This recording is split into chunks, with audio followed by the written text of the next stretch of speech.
Hello दोस्तों, आज हम फिर से वापस आ गए हैं अपना movie review of the day लेके।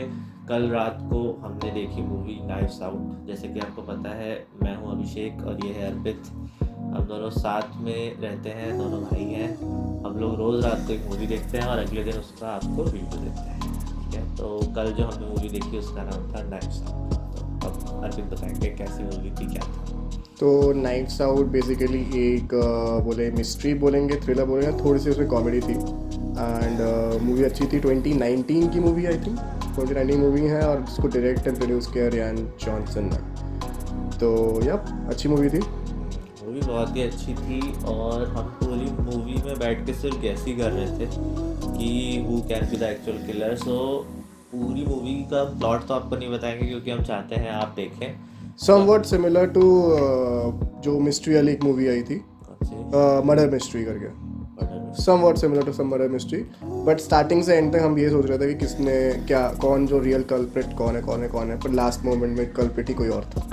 हाँ, मतलब ये मूवी में वही है कि आप पूरे टाइम गैस करते रहते हो कि मर्डरर कौन है। और एक पॉइंट पे हम डिसाइड भी कर लेते हैं कि यही मर्डरर है और यही मतलब कल्प्रिट है जिसने सारा सब कुछ किया है। बट लास्ट एंडिंग जब प्लॉट ट्विस्ट होता है कि कोई और ही निकला, तो मूवी बेसिकली आपको एंड तक आपको बांध के रखेगी कि एक्चुअली हम लगे रहेंगे मूवी में कि क्या चल रहा है, क्या प्लॉट हो रहा है, क्या स्टोरी है। और सबसे अच्छा मुझे ये लगा क्योंकि मैं थ्रिलर मूवीज़ बहुत देखता हूँ। तो जैसे आप भी सुन के यही सोच रहे होंगे, हाँ ये क्या बड़ी बात है। सारी मर्डर मूवीज़ में यही होता है कि पता ही नहीं होता है कौन कल्प्रिट है। हम लोग एक अपने मन में सेट कर लेते हैं कि ये कल्प्रिट है, बट वो लास्ट में नहीं निकलता। ऐसा इसमें इसलिए अच्छा मुझे ये लगा, इसमें यूनिक ये था कि इसमें स्टार्टिंग के फर्स्ट हाफ मतलब 30 मिनट्स भी नहीं हुए थे और उन्होंने खुद ही बता दिया था कि एक्चुअली जो मौत हुई है वो इस रीज़न से हुई है। और हम कैसे हुई है कैसे हुई एग्जैक्ट उन्होंने दिखा दिया, और जिसकी वजह से हुई थी वो एक्सेप्ट भी कर लिया। कर रहा है या कर रही है। बट फिर भी हम मूवी देखने के लिए इतना ज़्यादा मतलब क्या कहते हैं उसे, ईगर थे कि जब हमें पता है किसने किया है मर्डर फिर भी हम लगे हुए हैं कि क्यों देख रहे हैं। हम खुद सोच रहे थे कि हमें पता ही चल गया, बट लास्ट में इतना अच्छा ट्विस्ट उन्होंने दिया कि इट वॉज वर्थ। एक्चुअली यही मूवी तो अच्छी होती है ना, जो आपको लास्ट तक बांध के रखती है कि भाई कि हम देख रहे हैं, इसलिए इंटरेस्ट में हमारे इंटरेस्ट बना रहे मूवी का। तो यही है कि लास्ट स्टार्टिंग से हम उस दिख गया, पता चल चुका है कि कैसे मर्डर हुआ है, कैसे किसने किया है, क्यों किया है, सब पता चल चुका। बट फिर भी स्टोरी और मूवी ऐसी बनी थी, ऐसे डायरेक्ट की गई थी कि हम लास्ट तक इंटरेस्ट हमारा बना रहा। एंड जब लास्ट में जब प्लॉट ट्विस्ट हुआ, एक्चुअल रियलिटी पता चली, तब तो दैट व्हाट तो अलग ही था बिल्कुल सी। हाँ, बहुत ही अच्छा। तो अब हम 3 चीज़ें बताएंगे जो हमें मूवी में अच्छी लगी और 3 चीज़ें जो हमें ख़राब लगी है, ख़राब या जिस पे इम्प्रूव किया जा सकता है। तो स्टार्ट करेंगे आप इससे। तो 3 चीज़ें जो अच्छी लगी, एक तो मैं ये बोलूँगा कि जो स्टोरी लाइन थी, प्लॉट लाइन थी, वो अच्छी थी, क्योंकि जिससे हमारा इंटरेस्ट लास्ट तक था। वो एक मैं बोलूँगा प्लस पॉइंट है, क्योंकि बहुत सी आजकल मूवीज़ आ रही है जिसमें हमारा इंटरेस्ट बनता भी नहीं है, हम लास्ट 10-15 मिनट देख के चेंज करने का मन कर जाता है। या तो कभी कभी ऐसी मिस्ट्री वाली मूवीज़ बहुत ज़्यादा सीरियस होती हैं। तो एक प्लस पॉइंट ये भी मैं बोलूँगा कि थोड़ा उसमें कॉमेडी भी थी, जिससे बोल सकते हैं हाँ कि हमारा इंटरेस्ट था, मज़ा भी आ रहा था देखने में भी। और अगर आप नेगेटिव की बात करो, तो नेगेटिव में क्या बोलूँ। नेगेटिव तो ऐसा कुछ मेजर नहीं था। नेगेटिव तो कुछ नहीं, चलिए नेगेटिव पे डिस्कस करेंगे। मेरे हिसाब से प्लस पॉइंट एक तो जो इसने बताया वो तो है ही। उसके अलावा जैसे हम लोग हॉलीवुड मूवीज़ देखते हैं, ठीक है। अब मैंने आपको रिकमेंड कर दी कि नाइफ्स आउट देख लो, ठीक है, आप देखने बैठे। बट वही है ना, जैसे मान लो कि आप बॉलीवुड मूवी देख रहे हो, ठीक। अब रिसेंटली कौन सी मूवी आने वाली है जिसके लिए हम बहुत ईगर है देखने को? तेरे इश्क में तेरे समथिंग। इश्क में है, और वो रणवीर सिंह वाली क्या नाम है? हाँ, धुरंधर। धुरंधर, ठीक है। अब धुरंधर में हम इसलिए एक्साइटेड हैं क्योंकि धुरंधर में कौन कौन है? रणवीर सिंह है, अक्षय खन्ना है, संजय दत्त है, आर माधवन है, इतने बड़े बड़े नाम। तो इन सब की एक लेगेसी है जो ये लेके आ रहे हैं, हम उनको देखने में इंटरेस्टेड है। पर हॉलीवुड मूवीज हम देखते हैं, हमें लगता है कौन हीरो है पता है रहता नहीं है, ठीक है। तो इसमें कुछ ऐसे नाम है, हम आपको अभी डिस्क्लोज नहीं करेंगे, आप खुद देखिएगा। इसमें कुछ ऐसे फेसेस और नाम है जिनसे आप बहुत ही मतलब ईजिली आप उनको रिकग्नाइज कर लोगे। काफ़ी बड़े नाम है इस मूवी में। और मतलब मेरे ख्याल से हर दूसरा आदमी उनको जानता होगा। एक हीरो में भी ऐसा हीरो है जो उसको सब जानते होंगे, और एक्ट्रेस में भी एक ऐसी एक्ट्रेस है।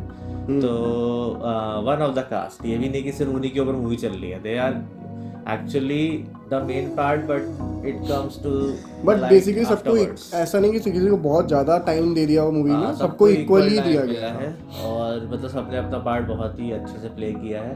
तो ये एक अच्छी बात ये भी है इस मूवी में कि आप इजीली रिकॉग्नाइज कर पाओगे उन चेहरों को और आप रिलेट कर पाओगे। और ख़राब बात या जो चीज़ इम्प्रूव की जा सकती थी मेरे ख्याल से सिर्फ यही था कि कुछ कुछ पॉइंट्स ऐसे हैं जिसमें किसी व्यूअर को या मतलब जो पहली बार मूवी देख रहा है वो थोड़ा कंफ्यूज हो सकता है। तो जैसे कई बार हमने भी ऐसे रिवाइंड करके देखने की कोशिश की कि अच्छा ये क्या हुआ, तो उसमें थोड़ा सा और एम्फेसिस दे के उसे अच्छे से क्लियर किया जा सकता था। बाकी मेरे ख्याल से तो वेल थॉट अपॉन मूवी है, बहुत ही अच्छी है। प्लस पॉइंट ज़्यादा है, नेगेटिव पॉइंट्स थोड़े कम है। नेगेटिव्स तो बहुत ही कम है, बहुत बढ़िया मूवी है। और अब हम लोग लास्ट में ख़त्म करने से पहले एक इसकी रेटिंग करेंगे।